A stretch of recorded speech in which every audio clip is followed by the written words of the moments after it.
Why do we have so much suffering in our lives? Why do we have so much suffering in this world? This world's a bad place. There's no reason to pretend it's otherwise. It's bad. And a lot of people have understandable problems with how can there be a loving God? How can there be a perfect God when there's so much suffering going on in this world, so much death, so many horrible, horrible things happen, not only to adults but to children. I mean, we live in a bad place. And on some level, there's not really good answers for that. But I think on another level, there is a really good answer for that. God made us with a very risky thing called power of choice. And that ultimate power of choice allows us to reject our Creator, as crazy as that sounds. To reject our Creator. That's what Satan did in heaven. That's what started this whole mess. Somehow he rejected his Creator because God gave him that amazing ultra power of choice that made him think, well, I wonder if there's something better. The thought process may have started as simple as that. But you've got Adam and Eve on this earth, and what do they choose to do? They choose to reject their Creator. They choose to do what they were simply asked not to do. They can do everything else. Only one thing they can't do. Don't touch that tree, don't eat from it. What do? They touch the tree, they eat from it. And guess what? Here we are. We're in a big mess. So, is it God's fault that He created beings that are capable of rejecting Him? Well, maybe on some level, yeah, it is. But yet, all the suffering and all of the mess that we're in is a result of us choosing, of Adam and Eve choosing to not trust their Creator, to not go with Him, to reject Him, to think maybe we can be smarter than Him. Maybe we can be gods too. So that's what's created all this mess. Every single human being is born with the power to choose and a sinful nature. And a sinful nature is that core within our subconscious that produces anti-God thoughts. I don't want to trust Him.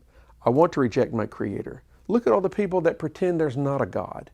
I mean, how crazy is that?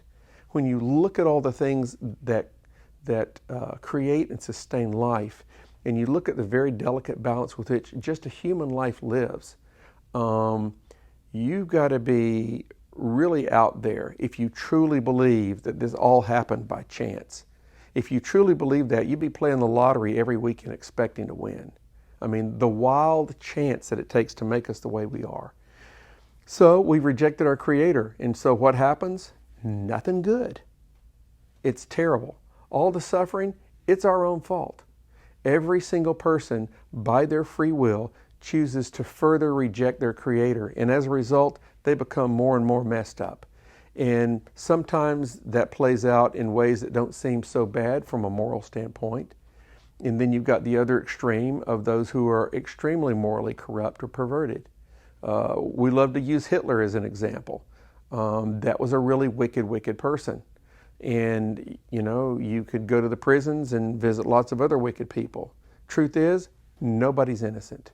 We're just guilty maybe on different levels. But we have pain and suffering and heartache and so many bad things happen because that's what we chose. So we are victims of our own circumstance. So it's not God's fault, not really. He created us, gave us life. He does everything He can to try to save us. Most people aren't interested in that. But being saved is real simple. Imagine Jesus on the cross. Go there, close your eyes, say thank you. You're saved. You're full of the Holy Spirit. It's so simple. It's so simple. And we want to make it so complicated. But, even with Jesus in our life, we're still going to suffer. We're still going to have problems. He says so. He says in the Bible, in this world, you're going to have trouble. But be encouraged because I've overcome the world. So as we hang on to Him, we can get through our suffering and so forth. And just in case anybody has a beef with God about all this, he did send his only son in human flesh to have a life of nothing but suffering and rejection. And no matter what he did, it wasn't good enough for people then, and it's not good enough for people now. But he paid for the price of all this suffering with his own flesh and blood.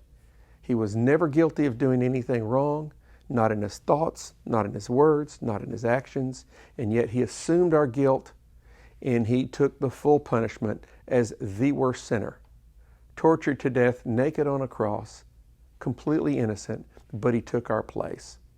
And so he paid the price for this whole mess. He's taken responsibility for it in his own flesh. And we can simply accept that by going to the cross.